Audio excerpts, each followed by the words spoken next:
चलो फिर स्टार्ट करते हैं। लास्ट टॉपिक क्या था आपका? लिस्ट था ना। उसके बाद लिखो ब्लॉक और इनलाइन एलिमेंट।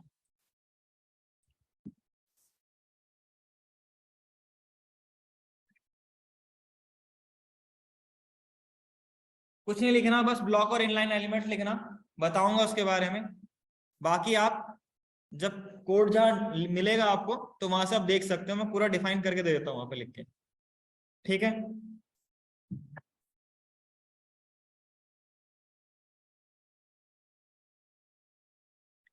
देखो अभी तक आप दो तरीके के टैग्स या एलिमेंट्स को पढ़ रहे थे। एक जो टैग था उसमें ये था कि भाई वो लेफ्ट टू राइट पूरा स्पेस ऑक्यूपाई कर रहा था, और दूसरे थे कि जितना उसके अंदर कंटेंट है उतना स्पेस ऑक्यूपाई कर रहा था। ठीक है। तो उन दोनों को कैटेगराइज किया जाता है ब्लॉक लेवल और इनलाइन में। तो ब्लॉक लेवल कौन कौन से होते हैं इसको देख लेते हैं।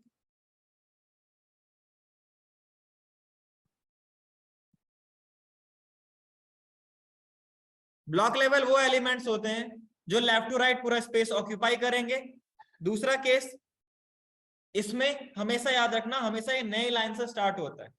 अगर ऊपर कोई कंटेंट है तो वो क्या करेगा, उसके आगे भी स्पेस होगा। अगर वो इनलाइन एलिमेंट भी होगा, उसके अंदर ऐसा कोई टैग लिख रहे हो जो कि उतना ही स्पेस ऑक्यूपाई कर रहा है जितना कि वो उसके अंदर कंटेंट है, तब भी वो उसे कोई फर्क नहीं पड़ेगा। वो हमेशा न्यू लाइन से स्टार्ट होगा और दूसरा लेफ्ट टू राइट पूरा स्पेस ऑक्यूपाई करेगा। जैसे आपका हेडिंग था, मैंने इसे लिखा हेडिंग, सेव, ओपन। अब इसको देखते हैं। तो यहां पे देखोगे तो ये लेफ्ट टू राइट पूरा स्पेस ऑक्यूपाई करेगा। जो साइड में कॉर्नर में जो इश्यू आ रहा है, दिख रहा है आपको थोड़ा गैप है, वो बाय डिफॉल्ट बॉडी का मार्जिन है इसलिए आ रहा है। ठीक है। उसके अलावा और कुछ नहीं आ रहा। ये क्या है, चल क्यों रहा है? मॉनिटर से नहीं है। ठीक है। तो ये आपके पास क्या है, ब्लॉक लेवल है। पैराग्राफ भी ब्लॉक लेवल है, ब्लॉक कोड भी आपका ब्लॉक लेवल है, एड्रेस भी आपका ब्लॉक लेवल है।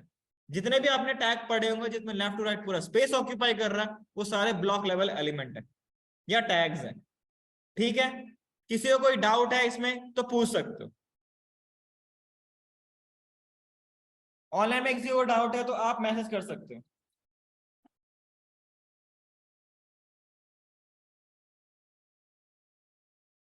ठीक है। सेव। अब एक दूसरा आपके पास होता है इनलाइन एलिमेंट या टैग। जस्ट लाइक आपके पास था इटैलिक। हाँ हाँ मैं ही हूं। इसमें लिख दो लॉरेप्सम, कुछ भी कंटेंट लिखोगे तो ये आपको इटैलिक कन्वर्ट कर रहा है। अब इसके कोने में यहाँ पे इसमें नीचे थोड़ा स्पेस है ना, तो मैं क्या यहाँ क्या करता हूँ, कुछ डमी डेटा यहाँ पे लिख दिया, सेव। तो इसके साथ आ जाएगा। अगर कोई ऐसा टैग या एलिमेंट जिसमें आपने कोई कंटेंट लिखा हुआ है और वो उतना ही स्पेस ऑक्यूपाई कर रहा है, तो वो इनलाइन एलिमेंट कहलाता है। इनलाइन एलिमेंट की दूसरी खासियत क्या है कि अगर उसके बाद में कोई स्पेस खाली बचा होगा, तो अगर जो नीचे लिखा हुआ आप लिख रहे हो कंटेंट, अगर वो भी इनलाइन होगा तो वो इसके साथ आ जाएगा। इसकी ये खासियत है। तो स्पेस ऑक्यूपाई होगा तो वो चाहेगा कि जो स्पेस है वो भर जाए, और अगर कंटेंट ज्यादा होगा तो ऑब्वियसली बात है नीचे की तरफ आएगा। सेव। अब आएगा नीचे। क्यों? क्योंकि भाई आप कंटेंट ज्यादा हो गया, बट अगर कंटेंट कम होगा तो उतना अगर उस ऊपर में स्पेस है बचा हुआ तो वो वहां पे चला जाएगा। ठीक है। ये दो तरीके के एलिमेंट्स आपको मिलेंगे, इनलाइन और ब्लॉक लेवल। किसी को कोई डाउट है, कुछ पूछना है तो पूछ सकते हो।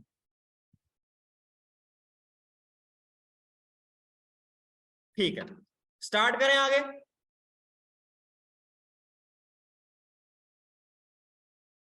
कोई डाउट है किसी को पूछना है तो पूछ सकते हो, नहीं तो आगे स्टार्ट करते हैं।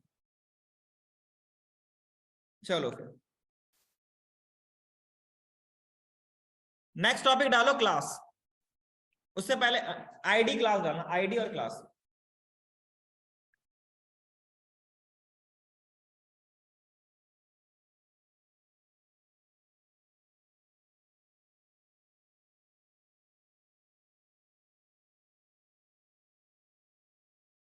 देखो लेट्स से मेरे पास पैराग्राफ है, लॉरे इप्सम, इसे कॉपी किया, paste paste paste paste. Let's say आपके पास 1 2 3 4 5 आपके पास पी टैग्स हैं। आपको सबका कलर चेंज करना है।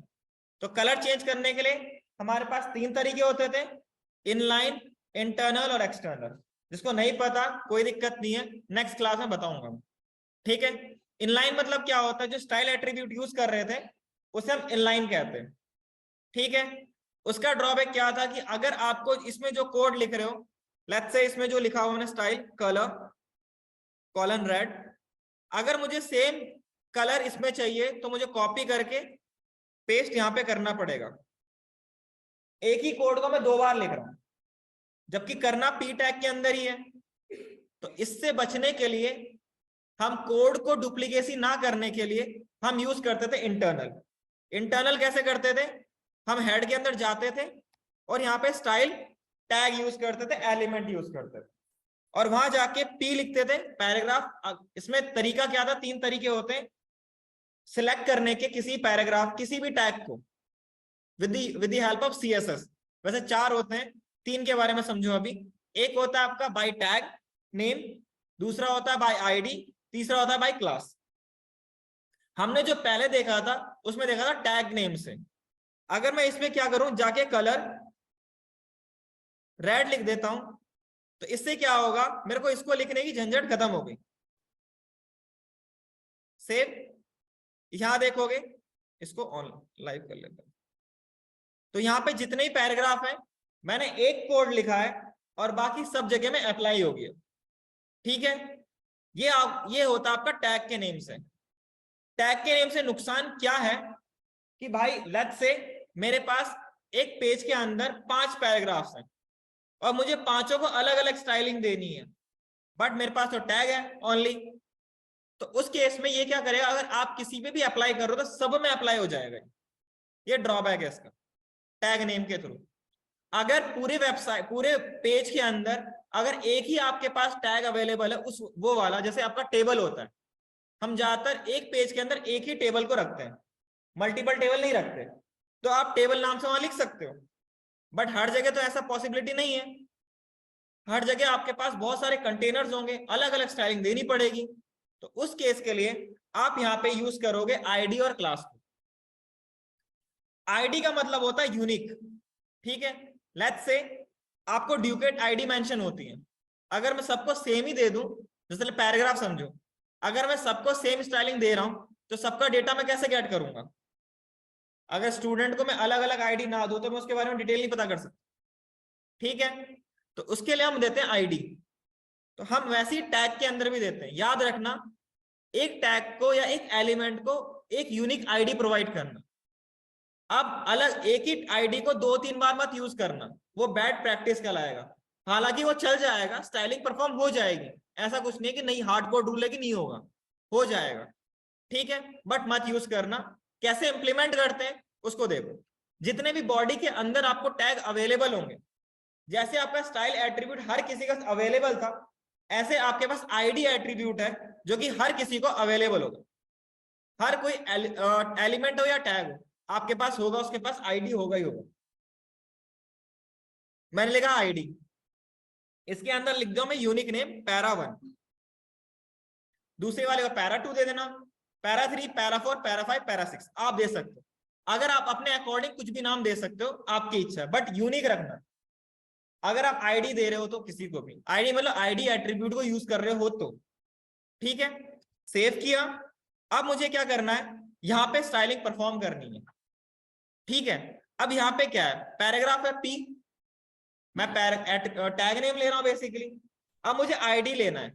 अगर आपको आईडी पे लेना, आईडी से लेना है, सिलेक्ट करना है सीएसएस के थ्रू, तो आपको यूज करना पड़ेगा पहले हैश।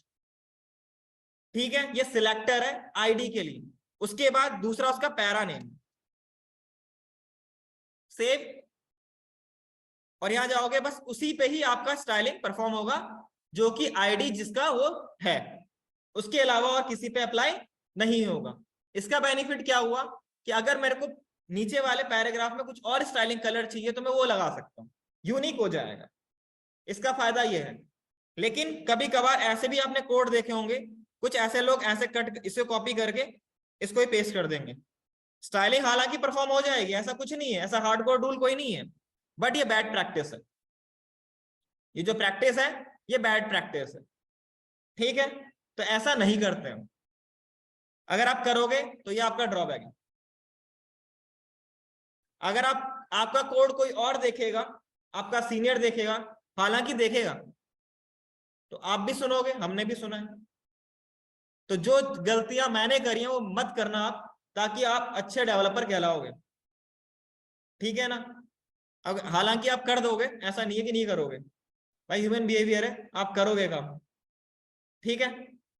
तब आपका कोड रिव्यू किया जाएगा। अगर आपकी टीम में 500 एम्प्लॉयज है तो 500 एम्प्लॉयज के सामने आपके कोड रिव्यू किया जाएगा और पूछा जाएगा। और फ्रेशर के लिए बहुत अच्छी चीज होती है, तभी वो सीखता है। अगर उसे ईगो में लगा तो, ईगो बहुत अच्छी चीज है, ये आपको डुबा भी देगी, आपको बना भी देगी, ठीक है। आईटी में अगर आपने सोचा कि मैं लड़ाई वड़ाई करूंगा, मैं तोड़ ताड़ दूंगा बंदे को, बाहर निकल तू बाहर मिल, तो तुम्हारी जिंदगी बर्बाद है, तुम फिर सही पाथ में नहीं हो। हमारे साथ के बंदों ने किया है, ठीक है, तो फिर भटकते रहो, कुछ नहीं होगा, कुछ ना कुछ तो कर ही लोगे। अगर आप किसी से लड़ाई नहीं करोगे, एक पल के लिए अगला बंदा रेफरेंस दे भी देगा तुम्हारा कि हाँ भाई इस बंदे ने यहाँ से नोटिस पीरियड में है, कहीं लगा देता हूँ इसे। अगर नहीं लग रहा हो तब भी तुम्हारा टीएल इतनी मदद कर देगा। लेकिन अगर तुम उससे लड़ाई वड़ाई करोगे तो भाई वो कभी तुम्हारी, अगर वो तुम जा रहे हो कंपनी में और उसकी कोई जान पहचान निकल गई तो तुम्हारी, समझ सकते हो, वहां पे 1 महीने के अंदर तुम निकल लोगे वहां से भी, वैसी हालत हो जाती है। इसीलिए दुनिया गोल है, तो मेक श्योर मत करना काम ऐसे, ठीक है। तो आईडी आपके पास हमेशा यूनिक ही रखना। इसका यूज असलियत में पता चलेगा जब जावास्क्रिप्ट यूज करोगे। अगर आप आईडी रख दोगे तो जावास्क्रिप्ट में बहुत दिक्कतें आएंगी आप, ठीक है। अगर आपको ऐसा ही करना है कि सेम स्टाइलिंग 2 या 3 जगह पे आपको परफॉर्म करना है, उसके लिए यूज करो क्लास, आईडी नहीं क्लास। तो क्लास को देखते हैं, इसको हटा देता हूं मैं। जैसे आईडी हर टैग के हर एलिमेंट के पास होता है बाय डिफॉल्ट, जितने भी आप यूज करोगे, चाहे वो इनलाइन हो चाहे वो ब्लॉक लेवल हो, ऐसे ही आपके पास दूसरा होगा क्लास। क्लास भी ग्लोबल ही है, समझ लो हर किसी के लिए पास मिलेगा, ठीक है। आईडी नेम और क्लास नेम को दोनों को सेम दे सकते हो, ऐसा कोई हार्डकोर रूल नहीं है, क्योंकि एज अ ब्राउजर वो क्लास होगा तो वो क्लास पे ही, क्लास लेवल पे ही ट्रीट करेगा। मैंने अगर पैरा 1 लिख दिया तो कोई फर्क नहीं पड़ने वाला, ठीक है, इसको कोई फर्क नहीं पड़ेगा। सेव किया तो पहले वाले पे लग गया, दूसरे वाले पे नहीं लगा, नेम तो मैंने सेम दे रखा था। तो अगर आप क्लास लिखते हो तो वो क्लास लेवल पे चेक करेगा, अगर आईडी लिखोगे तो आईडी लेवल पे चेक करेगा, दोनों को सेम दे दो, डजंट मैटर, ठीक है।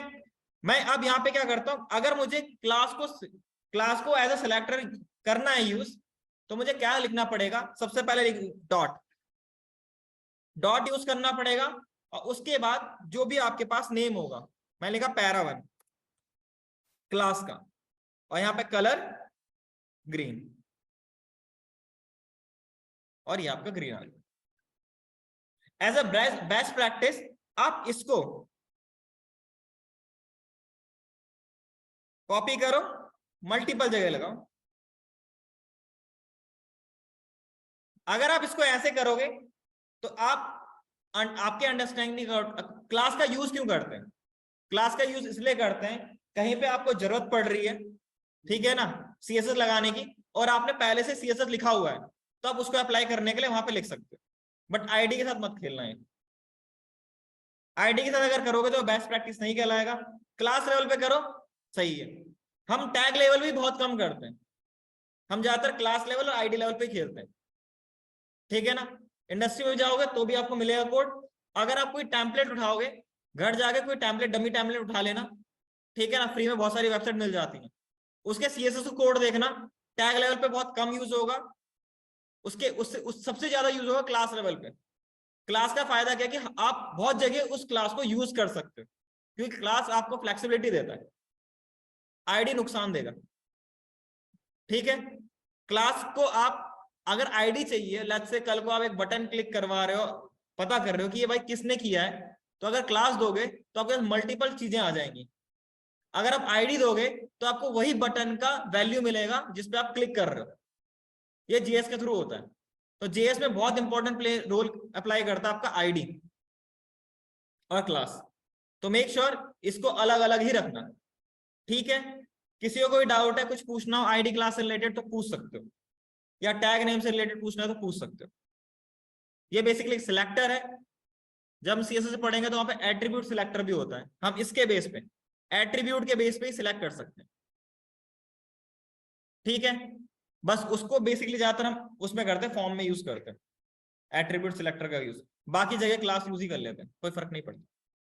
ठीक है, किसी को कोई डाउट है, कुछ पूछना हो तो पूछ सकते हो। आगे बढ़े। ठीक है, नेक्स्ट डालो आई फ्रेम। नेक्स्ट टॉपिक डालो आई फ्रेम।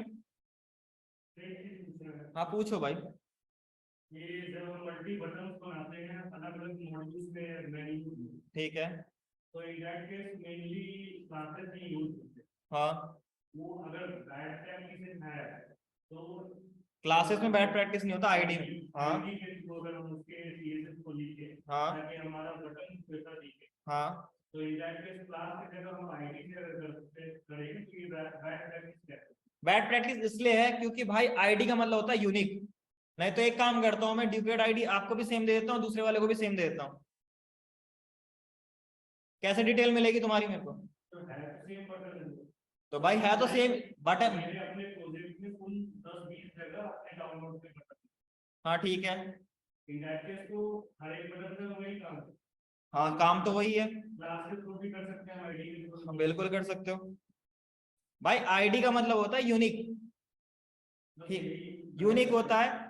आप असलियत जब आपको डॉम मैनिपुलेशन करो, डॉम मैनिपुलेशन किया है, थोड़ा बहुत किया है ना, एक काम करना, 10 जगह आईडी लगाना, एक बटन यूज करना, 10 बटन लगाना, और 10 में आईडी यूज करना, और सेम से ही आईडी से गेट करके देखना, तब पता चल जाएगा असली वैल्यू। एजेक्स भी नहीं करना, एजेक्स भी यूज नहीं करना, बटन है, किस बटन को क्लिक हो रहा है वो गेट करके दिखा देना। अगर आईडी यूज कर रहे हो तो पता चल जाएगा दोनों में फर्क, ठीक है ना, फर्क पता चल जाएगा। और बताओ, दिक्कत आएगी, ट्राई करना तब आना, पहले कोड लेके आओ तब समझाऊंगा उस चीज के लिए, पहले प्रैक्टिस करो।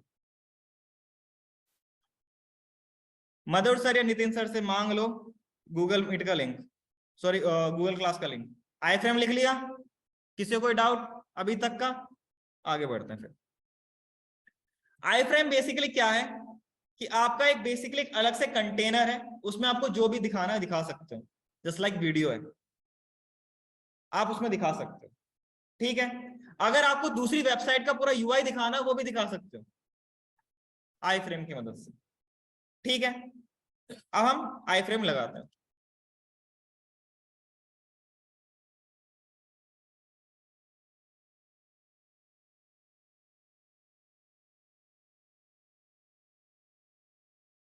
आई फ्रेम, इसका सिंटैक्स कुछ ऐसा होता है, आई फ्रेम एसआरसी, इसके अंदर सोर्स देना पड़ेगा, जैसे आप इमेज में सोर्स देते हो, एंकर में एचआरईएफ देते हो, वही चीज यहां पर है। ठीक है, इसमें फ्रेम बॉर्डर होता है, इसका काम होता है बॉर्डर बनाने के लिए। ठीक है, आई फ्रेम, अगर आप इसको ओपन करोगे फिलहाल तो आपको कुछ नहीं दिखेगा। ठीक है, आपको अभी कुछ नहीं दिख रहा। लेट्स से आपको क्या करना है, इसके अंदर मुझे कुछ दिखाना है, तो मेरे को या तो मैं कोई एक वेबसाइट खोल लेता हूं, मैंने स्ट्राइप खोला, कॉपी, और मैंने यहां पे यूज कर लिया सेव। यहां पे एरर आएगा, पहले हो जाता था एग्जीक्यूट, क्यों? पहले रेस्ट्रिक्शंस नहीं थे, अब दिक्कतें हैं। अगर आप जाके वीडियो यूट्यूब में जाके शेयर भी करोगे ना, उसको उठा के यहां लगाओगे एम्बेड को, तब भी इशू आएगा। सिक्योरिटी पर्पस के लिए आपको नहीं शो होगा ये, पहले बता रहा हूं, पहले हो जाता था। एग्जाम्पल के तौर पे एक और देख लेते हैं, यूट्यूब लिख लिया मैंने, इसको बंद करता हूं मैं, कोई सी भी ले लेते यार,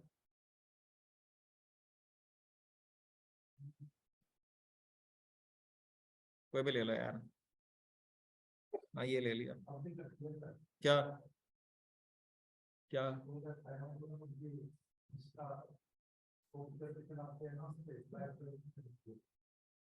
भाई, लाइव सर HTTPS की बात हो रही है, सिक्योरिटी की बात हो रही है, तुम लोकल होस्ट पे काम कर रहे हो। इसमें आई फ्रेम लगा हुआ है, ठीक है ना, कॉपी कर लिया और इसको मैं यहाँ पेस्ट कर लेता हूँ, पेस्ट फॉर्मेट। तो आई फ्रेम ही है यहाँ पे, इसकी विड्थ दे रखी है, वो अभी देख लेंगे अभी क्या है। कभी कभार नहीं चलता है इसमें, वॉच ऑन वीडियो, ये चल गया। कभी कभी चलता है, कभी कभी नहीं चलता, दिक्कतें हैं। मेरे पे पिछली बार नहीं चल रहा था ये। तो ये आपकी यूट्यूब की वीडियो है, आप इसको ऐसा लिख सकते हो। अगर आपको किसी और को लिखना है, आप वो लिख सकते हो। आप अपनी वेबसाइट को आई फ्रेम के अंदर दोबारा किसी ब्लॉक में दिखा सकते हो पूरा, ये भी आप काम कर सकते हो, ठीक है। आगे देखते हैं, चलो आगे देखते हैं इसका। ओके, इसको हम करते हैं क्लोज।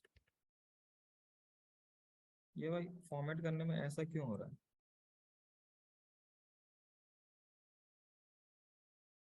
फॉर्मेट विथ HTML, ठीक।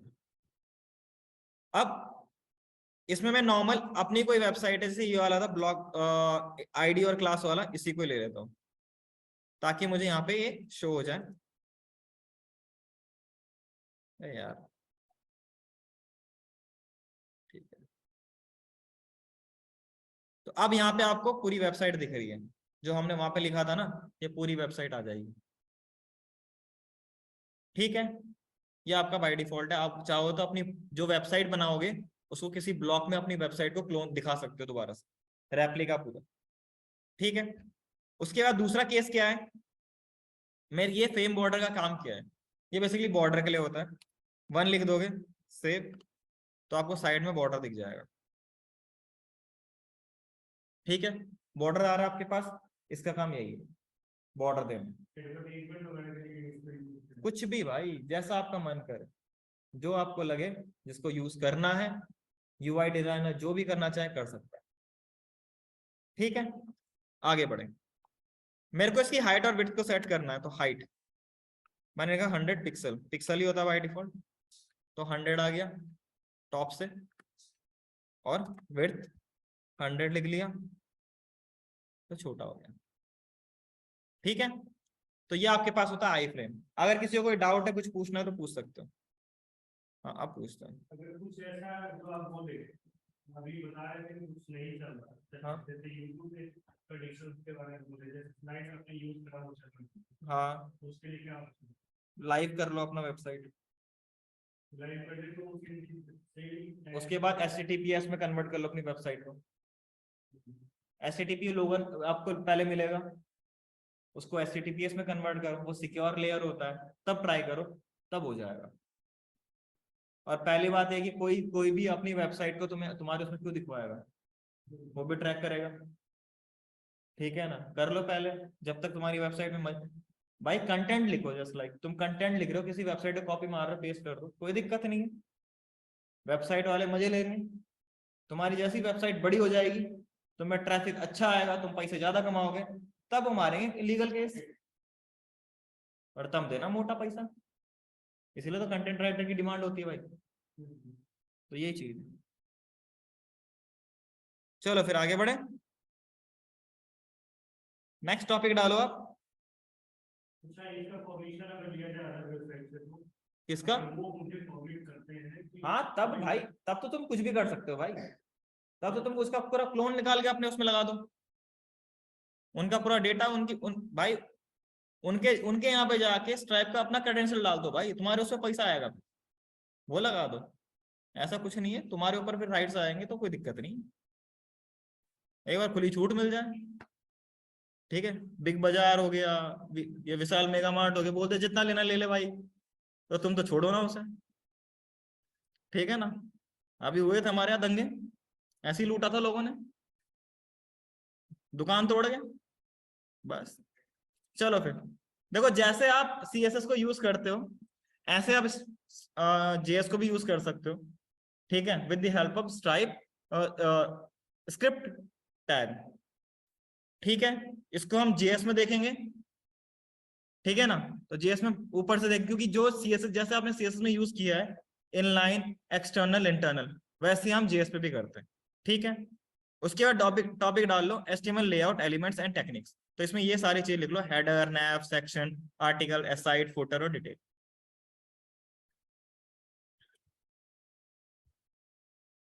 बस ओनली टैग टैग लिखना, बाकी आप लिख सकते हो।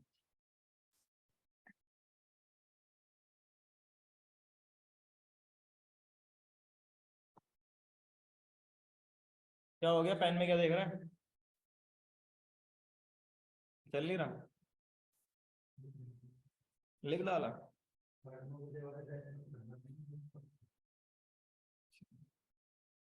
पहले HTML CSS और जावास्क्रिप्ट तो खत्म कर ले भाई।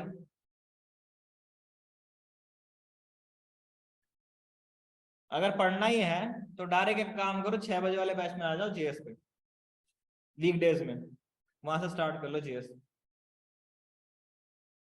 वीकडेज में जल्दी कंप्लीट हो जाएगा, तुम्हें जल्दी चाहिए तो।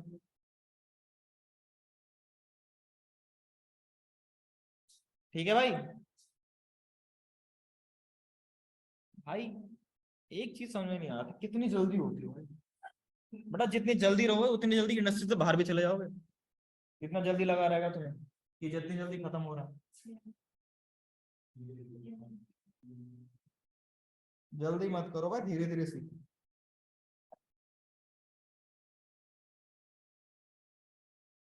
लिख लिया? डिफाइन डिफाइन वाला मत लिखना, बस ओनली टैग टैग लिखना, नहीं तो तुम लिखते रह जाओगे इतना। बड़े आगे ऑनलाइन में लिख लिया सबने?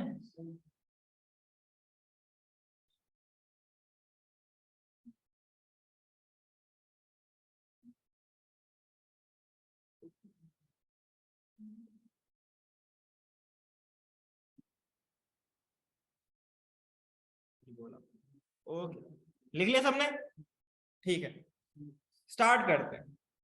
जो भी आपके पास ये अवेलेबल टैग्स अभी मैंने आपको लिखवाए हैं, इसका एक अल्टरनेटिव पार्ट है div, तो लिख सकते हो div भी साथ में। हाँ, नहीं लिखना? ठीक है ना, हम बहुत यूज करते हैं div को आज भी। div जो है वो बेसिकली कंटेनर बनाने में मदद करता है। कंटेनर क्या हो सकता है, एक बॉक्स हो सकता है। ठीक है, उन्हीं का ही, क्योंकि div से आपको कोई रिप्रेजेंट नहीं होता, मीनिंगफुल वर्ड नहीं होता, तो उसी का ही अल्टरनेटिव पार्ट है आपका हेड, नैव, हेडर, नैव, सेक्शन, आर्टिकल, एसाइड, फुटर, इन सब का यूज कर सकते हैं। आज की डेट में भी आपको div बहुत जगह मिल जाएगा।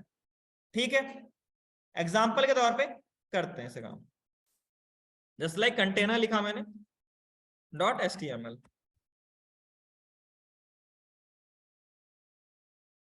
लेट्स से मुझे कंटेनर बनाना है, कंटेनर मतलब एक सेक्शन बनाना है जिसमें मुझे पैराग्राफ, पैराग्राफ, हेडिंग वेडिंग दिखाना है। एग्जाम्पल के तौर पे अगर आप किसी भी वेबसाइट पे जाओगे, स्ट्राइप पे चलते हैं,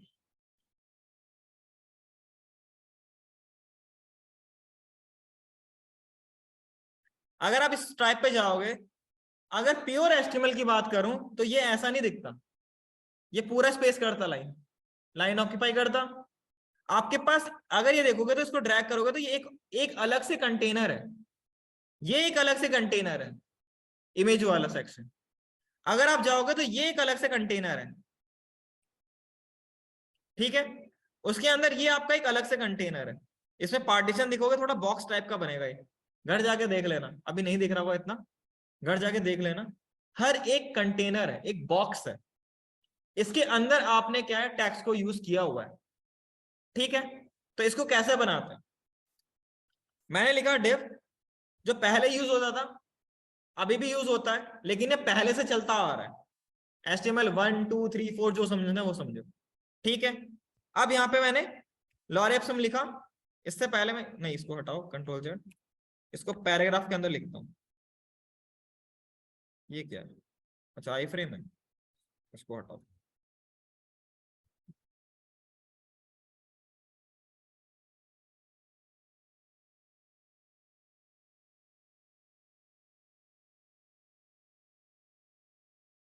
ऑनलाइन, तो ये आपके पास बाय डिफॉल्ट है। मेरे को इसका हाइट और विड्थ सेट करना है, CSS की कुछ प्रॉपर्टीज है वो जान लेना चाहिए पहली, बाद में उसको डिटेल में पढ़ लेंगे। मैंने लिखा डिफ, इसकी जो हाइट है वो मैंने दी थी 100 पिक्सल्स, और जो विड्थ है उसको मैंने दी थी 100 पिक्सल लेफ्ट से। अब लेफ्ट टू राइट पूरा स्पेस ऑक्यूपाई करना था इसे, बट ये कर कितना रहा है, ओनली जितना आपने विड्थ दी थी। इसको हम एक कंटेनर बोल सकते हैं, ठीक है। मैं क्या करता हूं, इसे इसको दे देता हूं मैं 50%, ताकि ये 50% ऑक्यूपाई कर लेगा। बैकग्राउंड कलर दे देता हूं रेड और कलर व्हाइट, ताकि आपको कलर थोड़ा और विजिबल हो जाए, वरना ब्लैकिश लगेगा। अब ये कंटेनर बन चुका है, जैसा ही कंटेनर है ना, ऐसे ही आपका ये भी कंटेनर है, बस में और CSS से अप्लाई हो रखा है, तो आपको और ब्यूटीफुल वर्ड दिख रहा है, बस यही है। तो ये जो चीज है, कंटेनर है, सेक्शन है, आप इसी को यहाँ पे रखा हुआ जो आपके पास ये सेक्शन है, इसकी मदद से बना सकते हो, ठीक है। क्या कह रहे हो, कोड दिखाता है, लो,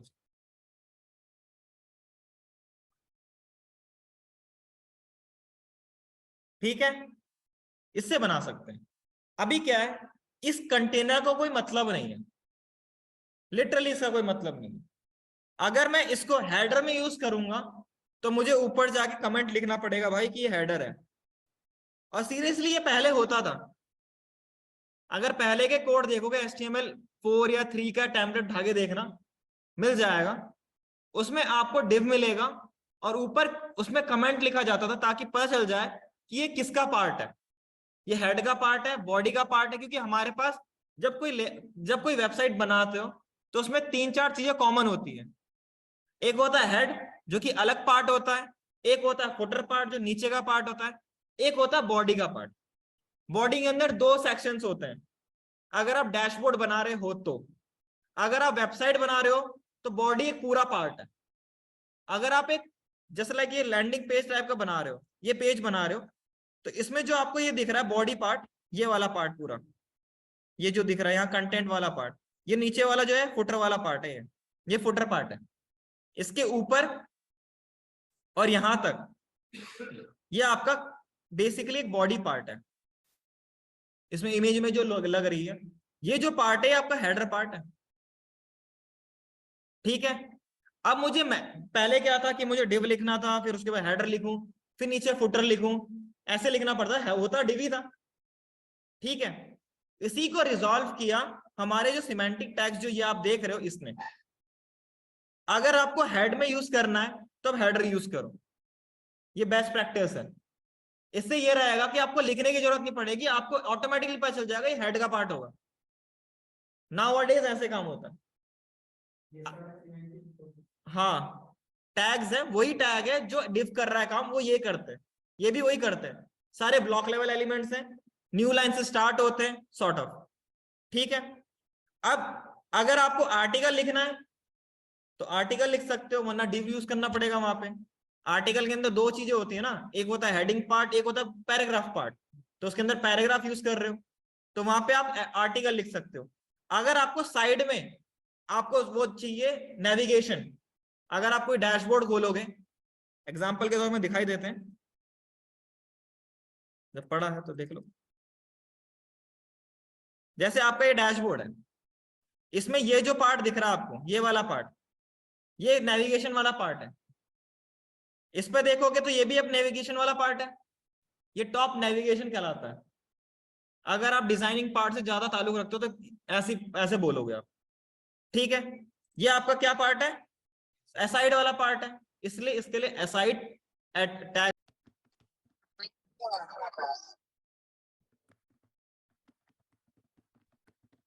ठीक है।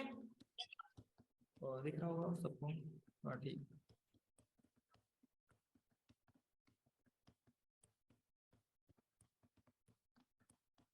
तो हाँ बोलो बोलो बोलो।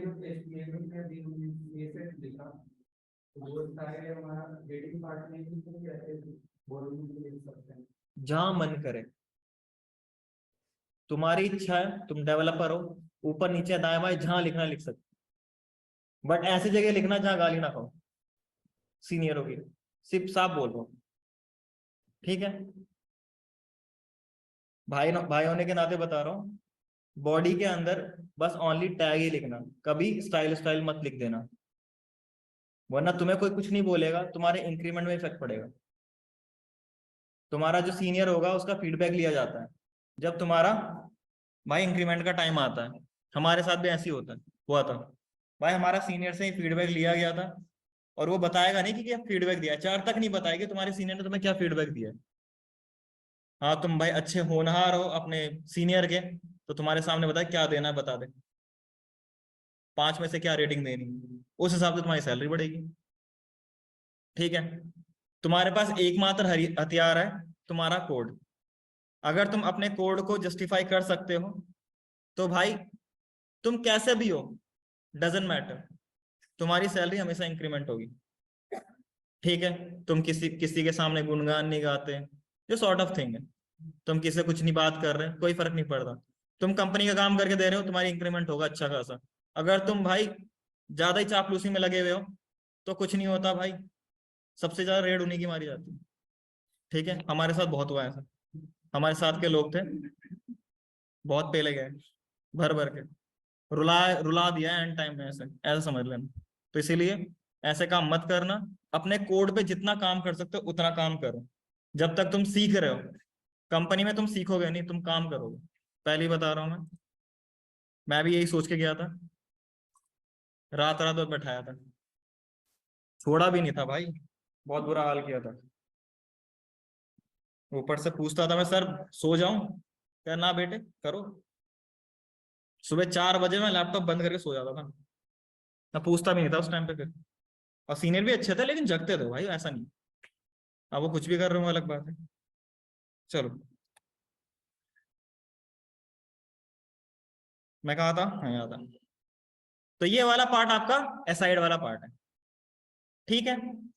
ऊपर वाला इसमें आपका जो है टॉप नैव वाला पार्ट है, इसमें ये भी इंक्लूडेड है, ठीक है। ये डैशबोर्ड है बेसिक।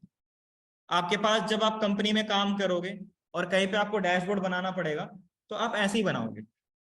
अगर आपको ऐसा डैशबोर्ड नहीं मिल रहा होगा तो आपके पास दूसरा होगा, जो लेआउट के अकॉर्डिंग टॉप नेविगेशन वाला होगा, कुछ ऐसा होगा, ऊपर की तरफ होगा। इसको क्लिक करोगे कुछ और मिलेगा आउटपुट, ठीक है ना, विद साइड बार। कहाँ है ये वाला, तो ये वाला आउटपुट मिल गया, कुछ ऐसा अलग से रिप्रेजेंटेशन होगा ऐसे, यूआई अलग होगा, सॉर्ट ऑफ होगा ऐसे। तो कहने का मतलब ये है कि ऐसा आपके पास लेआउट मिल सकता है। तो इसके लिए हम हर जगह पे अलग अलग यूज कर सकते हैं।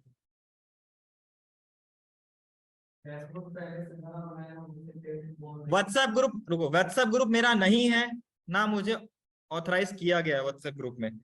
आपके पास गूगल क्लासरूम का लिंक मिलेगा, उसी में सारे जो भी है इंफॉर्मेशन है वो सारी वहीं पे आएंगी बैच से रिलेटेड। तो मधुर सर या नितिन सर से भाई 40 मिनट का होता है भाई, 40 मिनट का दोबारा ज्वाइन करना पड़ता है, ठीक है ना। अगर आपको दिक्कत हो रही है या तो रेगुलर ऑफलाइन आ जाओ, या तो मधुर सर या नितिन सर से बात करो, मुझसे मत बात करो इससे रिलेटेड, सेफ। हाँ अब आया ना, ठीक है। चलो फिर आगे बढ़े। कंटेनर से रिलेटेड कोई डाउट है, कुछ पूछना हो तो पूछ सकते हो। इसकी जगह में, डिव की जगह में सारे यूज कर सकते हैं, इसका कोई और ऑप्शन है नहीं। और क्या इसमें क्या ही दिखाऊंगा मैं तुम्हें, क्योंकि सब एक ही है। ठीक है, नेक्स्ट टॉपिक डालो, और रेस्पॉन्सिबिलिटी छोड़ो, फॉर्म। इसको मैं पहले बता चुका हूं, व्यू पोर्ट वाला।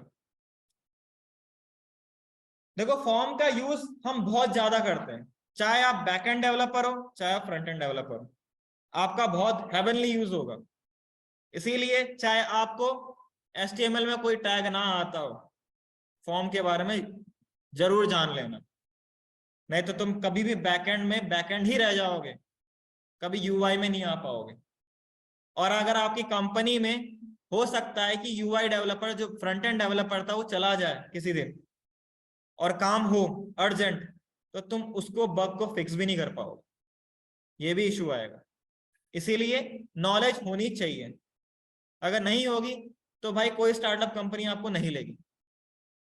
As a front end developer भी कुछ भी हो, बैक एंड डेवलपर भी नहीं लेगी, क्योंकि उन्हें पता है मुझे मुझे मैं ले तो 120,000 में रहा हूं, काम पूरे करवाऊंगा। ये लिटरली होता है, चाहे तुम कुछ भी कर लो, तुम आप बोलो कि मैं नहीं करूंगा, लेकिन तुम्हें हाथ मार के करना ही पड़ेगा। बात सैलरी की आती है, फिर वो सैलरी टाइम पे डिले कर देते हैं। स्टार्टअप की ये खूबी बढ़िया होती है, ठीक है ना। प्राइवेट लिमिटेड कंपनी कोई नहीं होती, वो 7 तारीख को आपको मस्त सैलरी मिल जाएगी, ठीक है, लेकिन वहां पे फिर आपका नेगेटिव पॉइंट मिल जाएगा, आपका इंक्रीमेंट अच्छा होगा नहीं। जहां तुमने ना बोला, तुम्हारा ना हो चालू हो जाएगा। ये IT इंडस्ट्री का रूल है, ठीक है। तो तुम्हें नॉलेज होनी चाहिए, और as a backend developer form की पक्का नॉलेज होनी चाहिए। चाहे तुम्हें HTML का ABCD नहीं आता, लेकिन फॉर्म का पक्का पता होना चाहिए, यही आपका एक रामबाण है, ठीक है। कल को अगर आप API बनाओगे तो आपको पोस्टमैन की नॉलेज होनी चाहिए, और पोस्टमैन की नॉलेज तब होगी ना जब इसकी नॉलेज होगी, ठीक है। तो मेक श्योर इसका यूज पता होना चाहिए। हम स्टार्ट करते हैं फॉर्म को। देखो फॉर्म क्या होता है, फॉर्म बेसिकली आप किसी भी वेबसाइट से डेटा ट्रांसफर करने के लिए, जैसे आपने क्या है, मैं हूं, मेरे को रिव्यूज लेने हैं कि भाई ये प्रोडक्ट कैसा है। जैसे आपका Amazon है, वहां पे आप जाते हो, वहां पे रिव्यू देते हो, भाई ये प्रोडक्ट बेकार है, इसकी रेटिंग गिरा दो, ठीक है। तो आपसे इनपुट लेता है ना वो इनपुट जो आपके पास होगा, टैग जो भी इनपुट है, वो सारा HTML की देन है। अगर आपके पास वो HTML में नहीं होता तो फिर जावास्क्रिप्ट से बनाते, इनडायरेक्टली वो HTML टैग ही बना रहा होता, ठीक है, उसके अलावा और कुछ नहीं बना रहा होता। मैं नहीं कर सकता, मधुर सर या नितिन सर से बात करो। HTML5 सबसे पहले, अगर फॉर्म का जो मेन एलिमेंट बोल लो, मेन टैग बोल लो, वो है आपका फॉर्म, ठीक है। इसके अंदर 3 एट्रीब्यूट्स जो कि बहुत जरूरी हैं, उसको जान लो। पहला है आपका एक्शन, गेट पोस्ट भी नहीं है भाई इतना जरूरी जितना एक्शन है, ठीक है ना।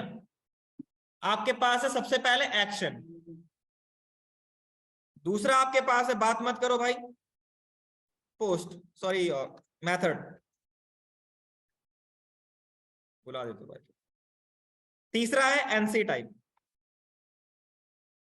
ये 3 ना बहुत इंपॉर्टेंट है भाई, बात ना करो। अच्छा वो कर रहे, ठीक। फॉर्म के अंदर 3 आपके पास एट्रीब्यूट्स हैं जो कि बहुत ज्यादा यूज में होते हैं। अगर आप ये नहीं लिखोगे, इन तीनों में से कोई भी नहीं लिखोगे, हो सकता है कि आपका डेटा भी ट्रांसफर ना हो रहा हो। बेसिकली हम यहां से क्या करते हैं, डेटा को गेट करते हैं, और आप किसी API या किसी URL में डेटा ट्रांसफर करते हैं, और उस URL के थ्रू, डेटा ट्रांसफर करने के थ्रू, बैकएंड में बिजनेस लॉजिक लिखा रहता है। जो भी लॉजिक होगा, आपको वैलिडेशन परफॉर्म करना है वो कर सकते हो वहां पे बैकएंड में जाके, जो भी चीजें करनी है। फिर उस डेटा को गेट करके आपका डेटाबेस में सेव किया जाता है, क्योंकि बाद में वो दिखाना भी तो हमें फ्रंट एंड में, तो उसके लिए हम फॉर्म को यूज करते हैं। उसमें एक्शन बहुत इंपॉर्टेंट रोल प्ले करता है। पहले URL क्या होता है ये बताओ, यूआरएल में बोला, एपीआई नहीं बोल रहा, यूआरएल का फॉर्म ही एपीआई है, वो तो अलग चीज है भाई, एपीआई अलग चीज है। क्या होता है यूआरएल?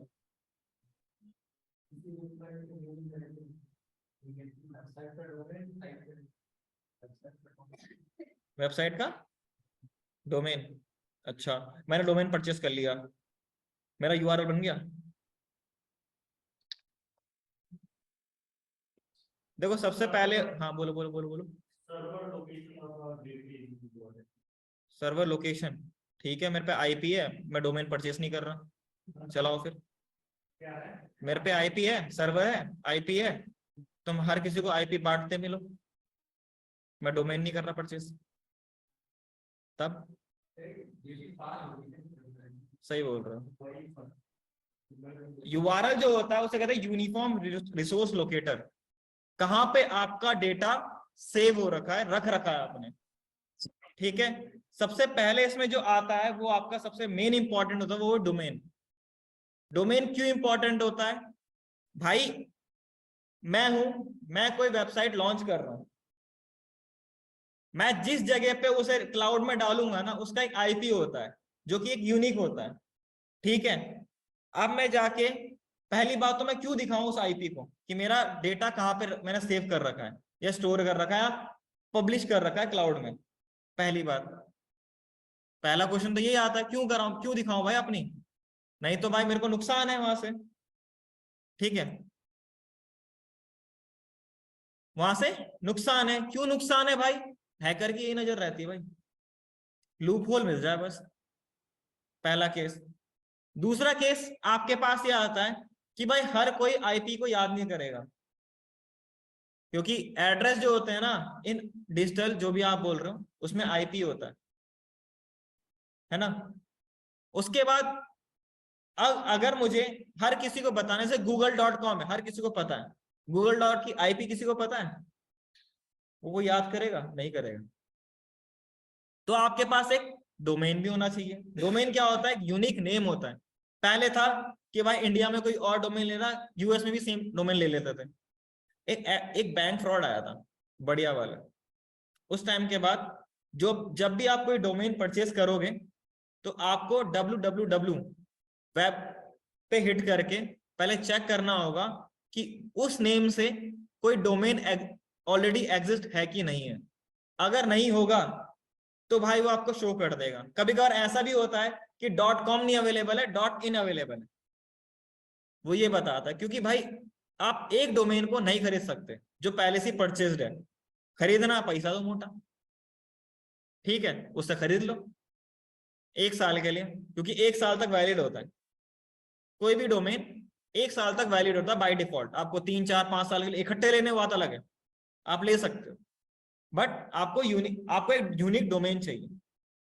आप उस डोमेन को पाथ कर, किसको, उसका डोमेन होता है ना, उसमें आप उसके अंदर जहां पे आपका डेटा, जिस आईपी पे आपका डेटा, जिस सर्वर पे आपका डेटा पड़ा है, उसकी एक यूनिक आईपी होती है, उससे मैप करवाना पड़ता है।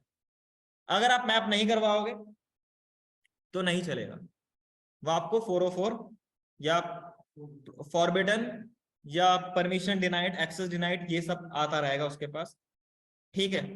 तीसरा केस ये है कि भाई अगर आपके पास डोमेन नहीं है, यूआरएल नहीं है, तो कहां पे आप अपना डेटा शेयर करोगे, ठीक है। अब भी ब्रेक हो रही है भाई, पता है कितनी स्पीड चल रही है यहाँ पे, अब मत बोल देना।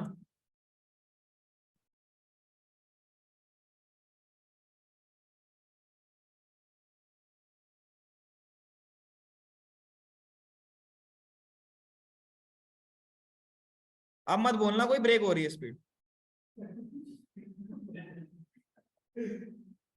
ठीक है, तुम्हारे कारण अलग से वाईफाई लगवाया है।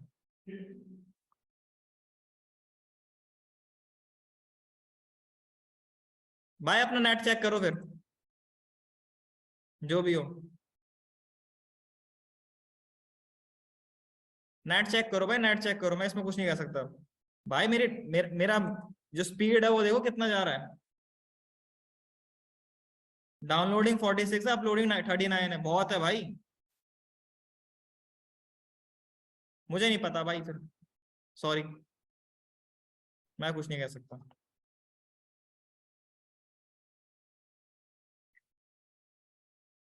तो अब यहाँ पे एक्शन में एपीआई क्या होता है? एपीआई का मतलब ये है आपके पास फ्रंट एंड और बैक एंड अलग अलग है। आप एक यूआरएल दे रहे हो, उसे बोल रहे हो अपने फ्रंट एंड डेवलपर को कि भाई इस यूआरएल पे हिट कर, और जिस टाइप का यूआरएल होगा उस यूआरएल का टाइप डिफाइन करके या तो आप डेटा गेट कर सकते हो या डेटा पुश कर सकते हो। तो उसको हम, जो यूआरएल आपको देगा बैक एंड डेवलपर, उसे हम एपीआई कहते हैं, एप्लीकेशन प्रोग्रामिंग इंटरफेस, उसका फुल फॉर्म है। बाय डिफॉल्ट वो यूआरएल ही होता है। जो एक्शन के अंदर, जो आपके पास एक्शन के अंदर लिखोगे वो यूआरएल लिखोगे। यूआरएल आपका दोनों हो सकता है, जिसे हम राउट कहते हैं यहाँ पे, या तो एब्सोल्यूट हो सकता है या रिलेटिव हो सकता है। सेम प्रोजेक्ट के लिए आप रिलेटिव दे सकते हो,